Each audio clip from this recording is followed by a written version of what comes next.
Last year, a tool competition was held internationally, and that was run by Emma over at Emma's Spare Room Machine Shop. And the idea of that competition was to obviously make a tool of some sort and then enter that into the comp.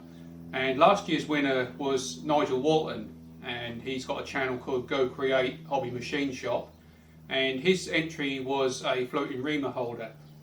So for a small donation you can purchase those plans from Nigel, and I've done that, and this video is going to be about the building of that floating reamer holder. So anyway, we'll go over to the bench and we'll have a look at the plans, and then we'll make a start on machining, the various parts. So these are the drawings as supplied by Nigel, 3 sheets going through the various stages. The drawings are well explained, all the dimensions are there, and it's easy to follow. It's just that the machining of the tapers is probably a bit more involved.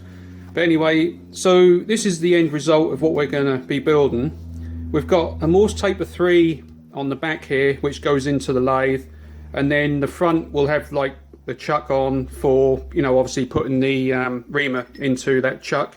This isn't a chuck and reamer, by the way, this is a hand reamer. But anyway, my design is going to be a bit different. I'm going to go with a straight shank on the back here.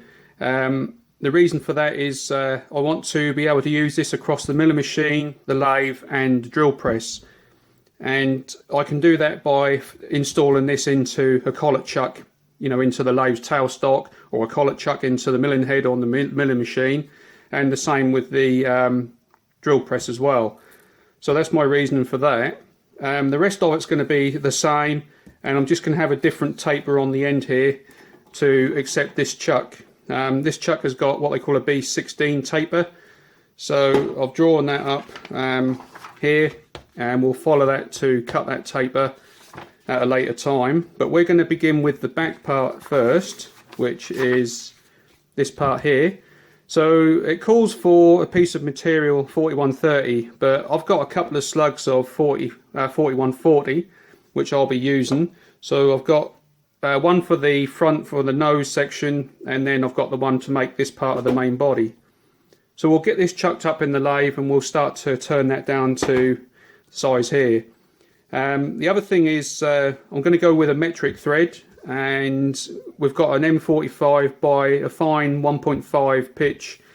So we'll get that all sorted, we'll get that machine down, and then we'll start to cut that thread. So before we jump on the lathe, I just thought I'd explain on how this reamer actually works. So if this was running true in the machine, and our workpiece was running true obviously as well, when we go to cut this 3/4, if we want to ream this out to 3/4, as everything is lined up well, it's going to cut that, and we're going to get a nice sharp fit to like a 3/4 shaft or something like that, and everything will work out fine. But if the lathe's tailstock is running slightly off, or like in the milling machine, if there's some run out in the collet chuck itself, this reamer is going to want to, if I can explain here on this larger hole, so if the reamer's running off centre, say like it's run off to the left here by a couple of 3 thou or whatever, when you start to ream that hole, instead of reaming dead centre and giving us a nice 3/4 inch hole, and if it's running off to the side, then you can see that that hole is going to be larger than 3/4, so you're going to lose your accuracy. So how the tool actually works is, out the front here, if we've got our reamer, for argument's sake, stuck on here, this part of the tool actually floats. So that allows it to float up and down, left and right. So as it comes up to the hole, if the tailstock is slightly off, as soon as it starts to find that hole, this part will float, and that will then move and excuse me, and begin to ream that hole exact. And because this part is floating, it's going to move over to where the hole is, if you can see what I mean. It can't go like this because of the way the tool has been designed, but it can move parallel, I think they call it laterally, to cut that hole. But I think I've explained that well, but I'm sure someone will say something down in the comments if I haven't. So anyway, we'll jump on the lathe and we'll start machining.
So that's the shaft down to size.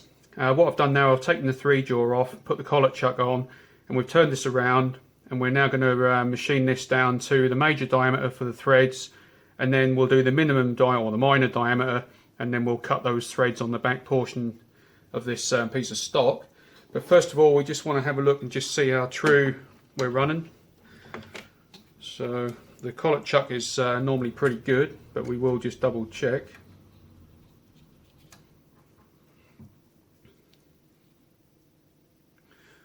So we'll just spin that around, and we got, say half a thou, maybe just under a thou there. And out here, what have we got out here?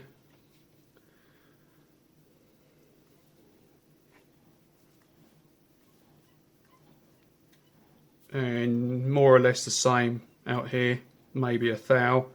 So well within tolerance. So anyway, we'll now machine this down, and then we'll get that ready for the thread.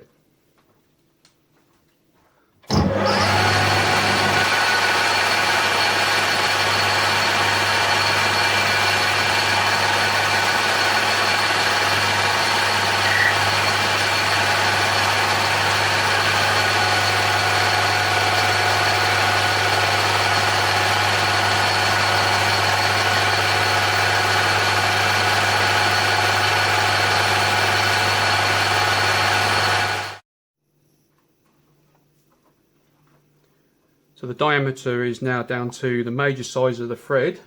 So we need to now, we want 8mm of thread. So we're just going to mark off 8mm, and then we'll machine the rest down to the minor diameter, and then we'll cut that thread.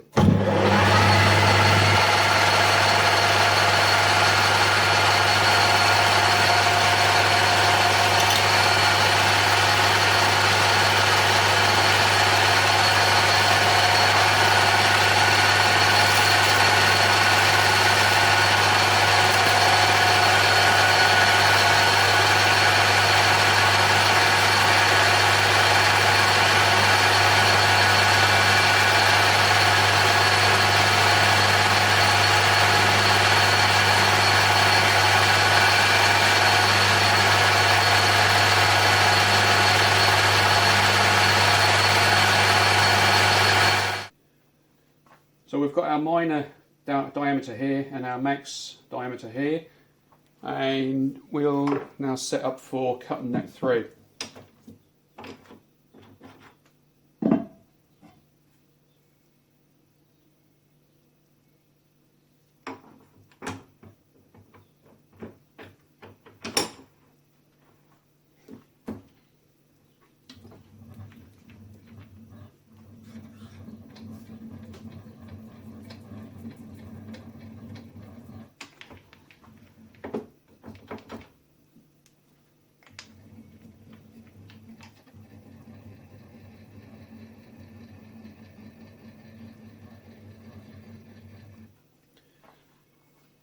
So next is to set the gearbox up, so I'll bring you down and we'll have a look at that. So the change gears we've got on at the moment are what's up here, and we now need to cut a 1.5 thread, 1.5 pitch, so we're looking at C1 to set the gearbox. So C,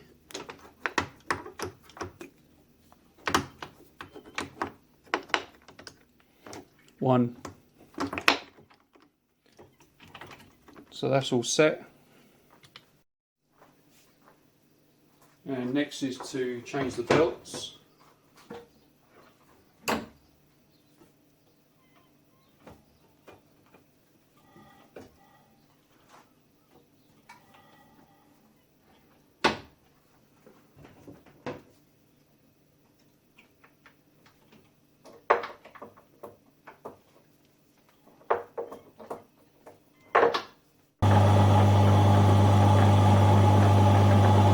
So first of all, we'll just run a scratch pass, and then we'll check the thread against the thread gauge.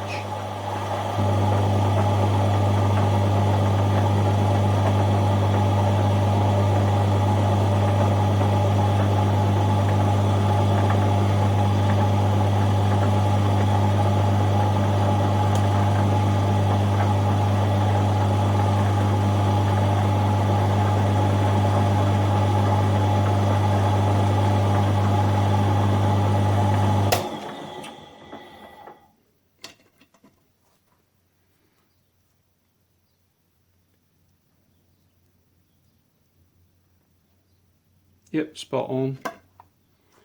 So now we'll just set the hand wheel up.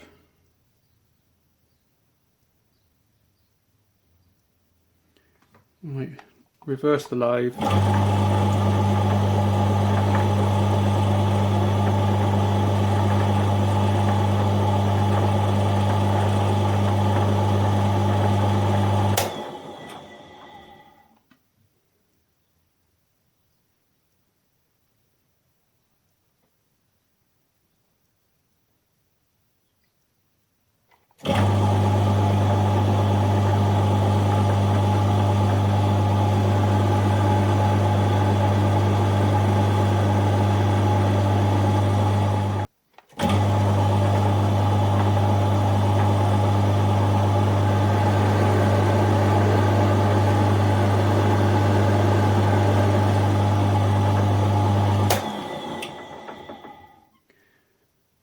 So we're now at our thread. You can just see here where we've just scratched that surface, so we now know that we're down to the minor diameter.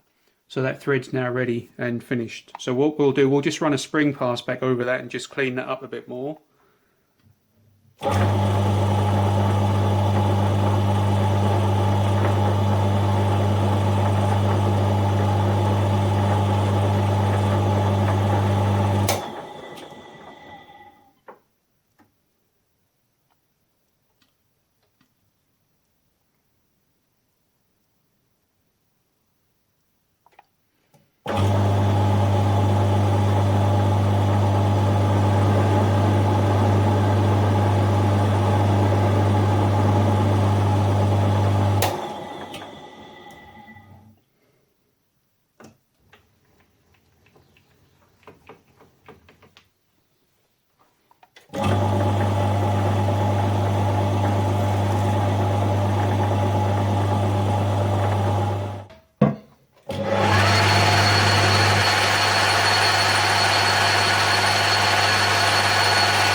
So that's now down to size, so we'll just remake it again, just double check our measurements.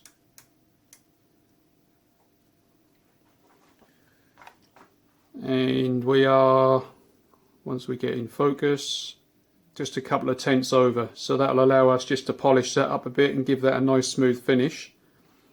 So next is to now cut this to thickness, so we want an overall thickness of 16mm, so we just need to cut this off on the end here, and then we've got to drill a hole in the end to take an 8mm ball bearing, and that's what the mechanism will sit onto to allow it to freely move, you know, where it needs to move.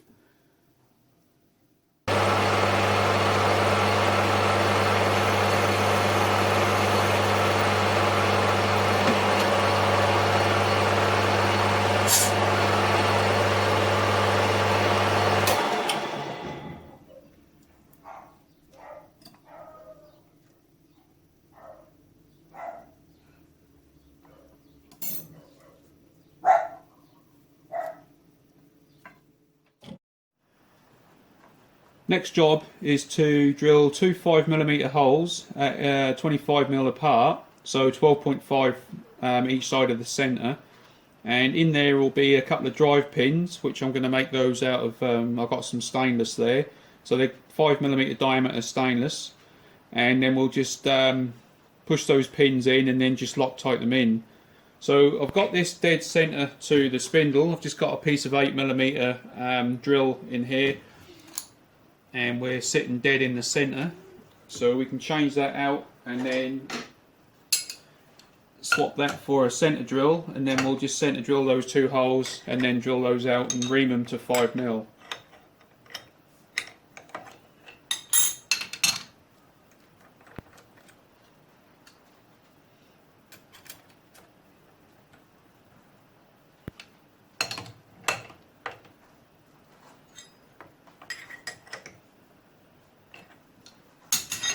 So we'll set the DRO for that, and then we'll come across on the X axes to 12.5.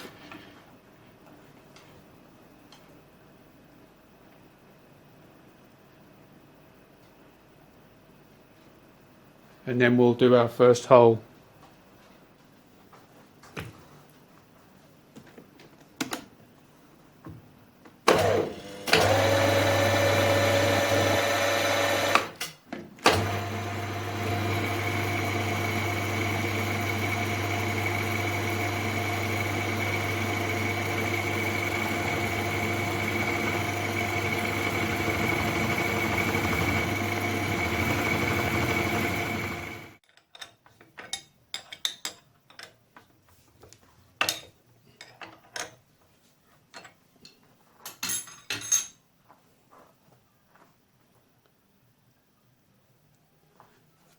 So next we'll just ream those 2 holes out to 5mm.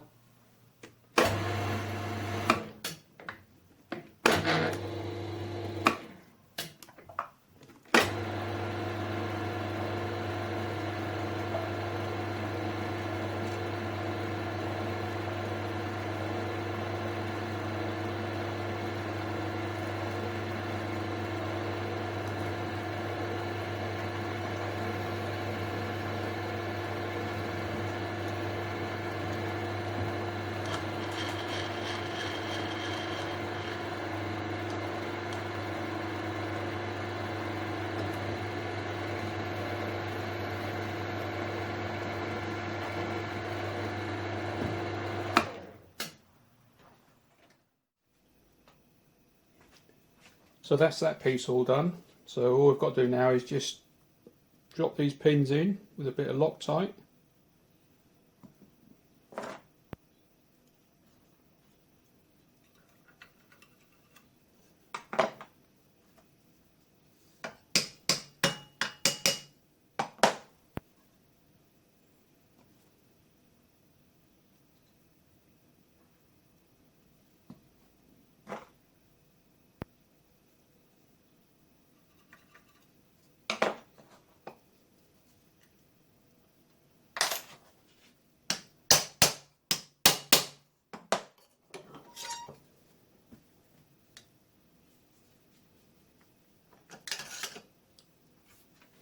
Time to move on to the next piece.